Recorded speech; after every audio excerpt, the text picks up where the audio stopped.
It's the time when we don't have enough time. We must make the most of the time given to us. Use the necessary energy to achieve our goals, to change. For years, nobody talked about the abandoned brewery in Comsilga. It was just a forgotten structure on the roadside, silent, rusting, and swallowed by weeds.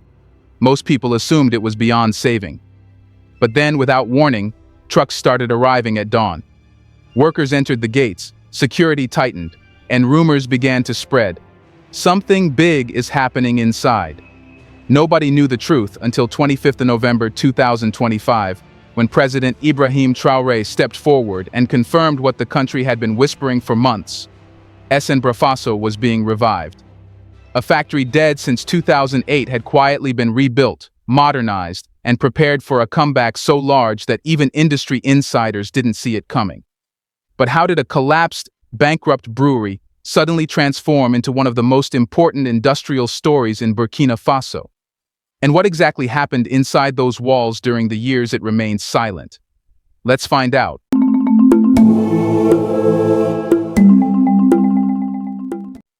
For most people in Ouagadougou, the abandoned brewery in Comsilga was nothing more than a landmark of disappointment. Anyone driving past it recognized the same image every time. Tall walls stained by years of dust, broken windows reflecting nothing but sunlight, and a gate that never opened. It looked like a crime scene from an old story, one that nobody cared to revisit.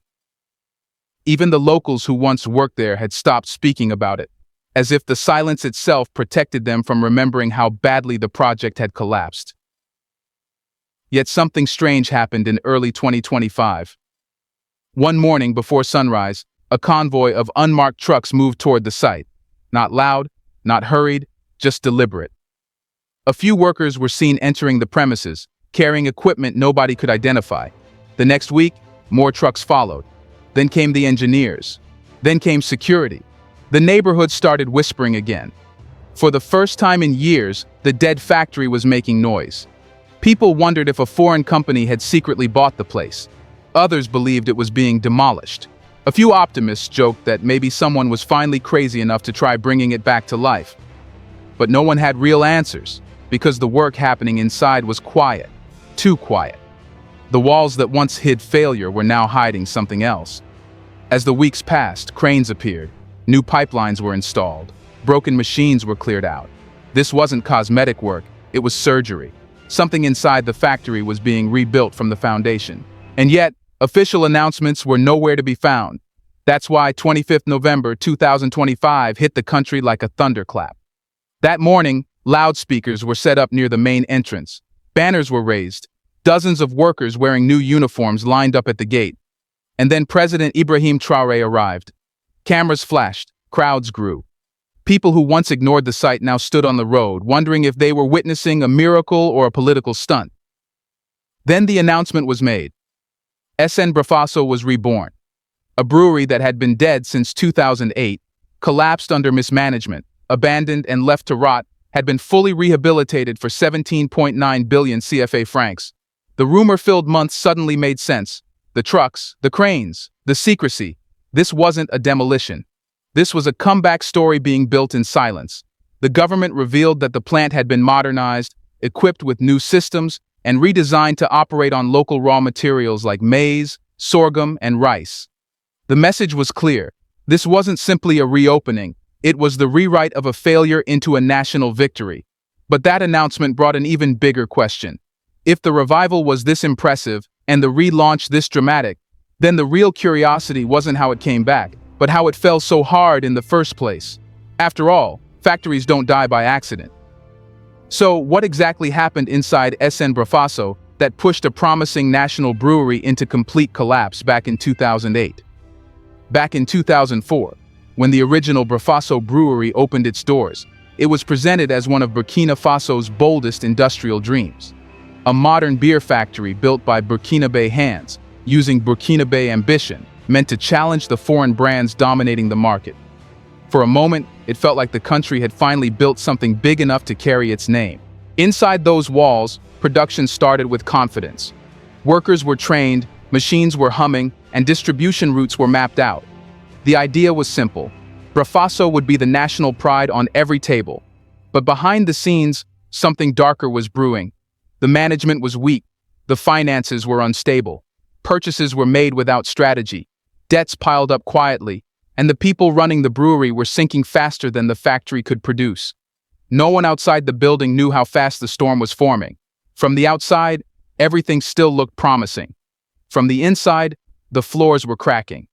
By 2008, the collapse was unavoidable. Salaries became uncertain. Suppliers stopped extending credit. Machinery broke down faster than repairs could be arranged. And just like a light switched off, the factory shut down. Overnight. No warning, no rescue. One morning, the workers arrived and found locked gates. The brewery that was supposed to represent Burkinabè's strength now represented mismanagement, lost trust, and wasted potential. For years after the shutdown, people refused to speak about the project. It became an embarrassment, a warning sign that national industry sounded good only on paper. Investors avoided it. Analysts mocked it. And the building itself became the physical reminder of that embarrassment. Then, in 2012, the state stepped in and bought the factory for 40 billion CFA francs. Newspapers at the time called it a bold move, but boldness didn't translate into speed. The building remained abandoned. Political transitions, shifting priorities, and limited resources meant the plant stayed untouched year after year. Some governments talked about reviving it, others ignored it. None actually moved it. People joked that Brafaso was cursed, a building destined to remain a national warning, not a national asset. But then came 2024, and for the first time in a decade, the silence was broken. Rehabilitation started without announcements, without public ceremonies, without fanfare. Engineers replaced old lines. New machines arrived. The factory's skeleton was strengthened. This time, the plan was different. Rely on local maize, sorghum, and rice instead of expensive imported grains. Reduce costs, boost farmers, create value inside Burkina Faso, not outside it. Step by step, the past was erased. And by November 2025, the collapse of 2008 was no longer a story of failure. It had become the setup for one of the biggest industrial comebacks in the country's history. But that comeback leads to a new question. After rebuilding the plant so dramatically, how powerful did the new SN BRAFASO become once its machines finally started running again? The answer is simple but surprising. When SN BRAFASO came back, it didn't return quietly. It returned with the strength of a fully armed industrial giant. The moment the machine switched on again, it became clear this was no symbolic reopening. This was a fully capable brewery reborn from scratch, designed to compete from day one. Inside the factory, the transformation is striking. The old production lines from 2004 are gone. In their place stand modern brewing systems, stainless steel tanks, automated quality controls, cooling lines, and machines aligned with the standards of today's competitive market. Where the old Brafaso struggled to produce steadily, SN BRAFASO now runs with precision. The plant's new capacity, 600,000 hectoliters per year, immediately positions it as one of the most capable breweries in the country. To put that into perspective, this single factory can now produce enough beverages to supply nearly every region of Burkina Faso without depending on imports. And unlike the old management strategy that relied heavily on purchasing foreign ingredients, this new factory is built on a different engine: local raw materials. The maize comes from local farmers. The sorghum comes from the countryside. The rice comes from regions long overlooked by major industrial buyers. Every ingredient processed inside SN BRAFASO now starts in Burkinabè soil. This shift completely changes the economic logic of the brewery. Instead of draining money out of the country for imported supplies, the plant circulates money inside the domestic economy, strengthening agriculture, transportation, packaging, and distribution. And then there are the jobs, real jobs, not promises. The factory now employs 200 permanent workers to operate the facility daily, 100 temporary workers for maintenance, logistics, and seasonal needs, and nearly 20,000 indirect workers who benefit through farming, transport, distribution, storage, and retail chains. Every time a bottle of Brafa or Brafaso is opened, it represents dozens of people earning their income from that beverage's journey, from harvest to factory to shop. In a country where job opportunities are precious, SN BRAFASO becomes more than an industrial asset. It becomes a social engine.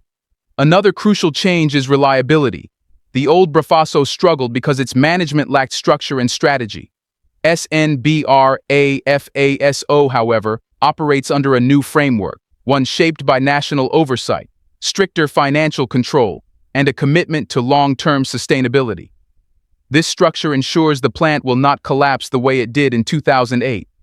With its machines running smoothly, its workforce energized, and its raw materials sourced locally, SN BRAFASO stands ready to re-enter the national beverage market with confidence. But the moment it steps into that market, it faces a new challenge, one even bigger than rebuilding the factory. Because no matter how strong a brewery is internally, survival depends on the battlefield outside its walls. So what kind of competition is SN BRAFASO stepping into, and who are the giants waiting for it in Burkina Faso's beverage industry? Let's pause for a second to say big thank you to the Black Culture Diary community, where Black voices, stories, and legacies are preserved and amplified. By becoming a member, you're not just supporting the channel, you're becoming part of a powerful cultural movement. Let's continue. SN BRAFASO is stepping into one of the toughest, most uneven battlefields in West Africa. The factory may have returned powerful, modern, and well-equipped, but the market it is entering has been dominated for decades by competitors with deep roots and deeper pockets. The biggest of them is Burkina, controlled by the Castel Group, a multinational powerhouse with breweries across the continent. Burkina's products are everywhere: bars, supermarkets, kiosks, festivals, mining towns, and even remote border villages. They have distribution trucks in constant motion, promotional campaigns in every region, and a presence so strong that for many Burkinabè consumers, Burkina is not a brand, it's the default. Then there's Lib's Brasserie, another significant player with loyal customers and established networks.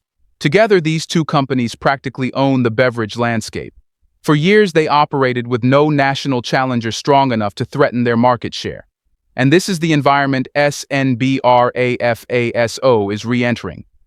Burkina Faso is already a major producer of beer in the region, ranking as the second-largest beer producer in WEMU, with 3.1 million hectoliters brewed in 2024 alone. That number tells a story. The beverage industry isn't small, slow, or scattered. It is fast, competitive, and fiercely protected by the companies that dominate it. To step into such a market, SN BRAFASO needs more than machinery and optimism. It needs strategy. The first challenge is pricing. For consumers who are used to Burkina and Libs, price becomes the first factor in considering a new brand. If SN BRAFASO wants to earn its place on shelves and tables, its beverages must be as affordable or more attractive than its competitors. The second challenge is distribution. A brewery can produce millions of liters, but if its trucks cannot reach the northern regions, the mining zones, the rural markets, and the border towns, it will lose before it begins. Burkina has mastered that. Libs have mastered that. SN BRAFASO has to build it from scratch. The third challenge is consumer loyalty. People do not switch brands easily. They drink what they trust and what they recognize. SN BRAFASO's comeback story is strong, but the story alone cannot win over taste buds. People want consistency, quality, and availability. If even one of these fails, they go back to what they know. Yet despite all of these challenges, SN BRAFASO is not entering the market empty-handed. It returns with something neither of its competitors can replicate: its identity as a national brand reborn against the odds. That gives it emotional power, cultural power, and political backing, elements that can reshape consumer behavior if used effectively. But emotional power alone isn't enough to win a competitive market. The real question now becomes, what specific strengths does SN BRAFASO hold, advantages its rivals cannot copy, that give it a real chance to break into this crowded industry? Here's a reminder to please like and share the video and subscribe to our channel to watch more videos on Black culture, history, civilization, and identity. Let's continue now. The answer begins with one simple truth. SN BRAFASO may be the underdog in this market, but it carries advantages that no competitor, foreign or domestic, can imitate. These advantages are not loud, they're not flashy, and they're not based on marketing tricks. They are structural, deeply rooted, and built into the DNA of the new brewery itself. The first advantage is local sourcing. While Burkina and Libs depend heavily on imported barley, malt, and other ingredients, SN BRAFASO has redesigned its entire model around Burkinabè maize, sorghum, and rice. This instantly reduces costs, stabilizes supply, and creates a direct partnership between the brewery and thousands of local farmers. Every harvest benefits the brewery, and every bottle sold benefits the farmers. It is a closed economic loop, one that keeps money circulating inside the country rather than flowing out to foreign suppliers. This local dependence is not just economic, it is emotional. When people know their crops are in the bottle they're drinking, it creates a sense of ownership that imported brands simply cannot match. The second advantage is brand identity. SN BRAFASO is not just another producer entering the market, it is a lost national asset returning from the dead. Its story is compelling. A factory that collapsed, disappeared, and then rose again. This narrative gives it cultural weight. Consumers don't simply see a beer, they see resilience, pride, and a symbol of national recovery.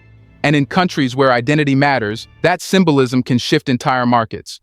The third advantage is state-backed stability. The old BRAFASO collapsed because of poor management, scattered priorities, and weak financial discipline. The new SN BRAFASO operates under a very different structure. It has government oversight, clear objectives, and a long-term vision aligned with national industrial strategies. This means no sudden shutdowns, no chaotic decision-making, no mismanagement leading to collapse. For distributors and retailers, stability matters as much as quality. The fourth advantage is timing. Burkina Faso is currently prioritizing industrial sovereignty, reviving factories, empowering local production, and reducing dependence on foreign companies. In that climate, SN BRAFASO arrives at the perfect moment. It fits into the national direction like a puzzle piece that had been missing for years. The fifth advantage is public sympathy. People watched this factory sleep for nearly 2 decades. They watched it deteriorate, reopen, deteriorate again, then come back with new life. That creates emotional momentum. People want this comeback to succeed. They want to support it. They want to witness a national story that ends well for once. But even with these powerful advantages, one question remains. A question bigger than production, bigger than competition, and bigger than pricing. Now that SN BRAFASO has returned, carrying national pride, local farmers, renewed management, and public support, what does this comeback actually mean for Burkina Faso's industrial future? What direction does this revival point to for the country as a whole? The answer is bigger than the brewery itself. SN BRAFASO's revival signals a turning point in how Burkina Faso sees its own industrial power. For decades, the country watched factories collapse, foreign companies dominate markets, and local production shrink. Abandoned plants became symbols of lost potential. People grew used to hearing that large-scale industry can't survive here, that local brands can't compete, and that imported products would always outshine what Burkinabè hands could produce. But SN BRAFASO breaks that pattern, not because it reopened, but because of how it reopened. Its comeback proves that national industry can be revived with strategy, discipline, and long-term vision. It shows that failures from the past don't have to become permanent scars. They can be rebuilt, redesigned, and turned into pillars of economic strength. The brewery is no longer the story of a collapse. It is the story of a country rewriting its industrial identity. This revival marks a deeper shift, the rise of economic sovereignty. A nation is strongest when it controls its own production, its food, its factories, its energy, and its industries. For years, Burkina Faso relied heavily on foreign-owned companies for beverages, imports for consumer goods, and external investors for industrial projects. SN BRAFASO challenges that dependency by becoming a locally sourced, locally managed, locally beneficial industrial engine. Its success sends a message that Burkina Faso can produce at scale, compete at scale, and grow at scale. It also redefines the relationship between agriculture and industry. By using maize, sorghum, and rice grown on Burkinabè soil, the brewery links rural farmers to urban factories, creating a seamless economic chain. This is exactly what economists describe as value-added development. turning raw materials into finished goods locally, instead of exporting crops and importing products made elsewhere. SN BRAFASO transforms farmers into stakeholders of the national industry, giving them stable markets and predictable income. A brewery becomes a bridge between two worlds that rarely work together. The comeback also strengthens public confidence in national projects.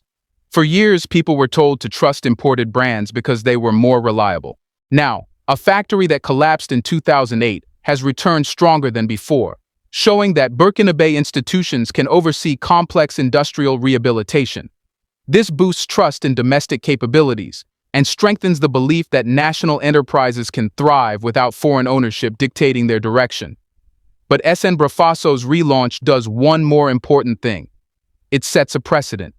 If one dead factory can be revived and transformed into a national asset, what stops the country from reviving others? What stops Burkina Faso from rehabilitating old textile plants, restarting food processing factories, rebuilding machine workshops, chemical plants, energy facilities, and manufacturing centers that once failed for reasons that can now be corrected? SN BRAFASO becomes the first domino in a chain.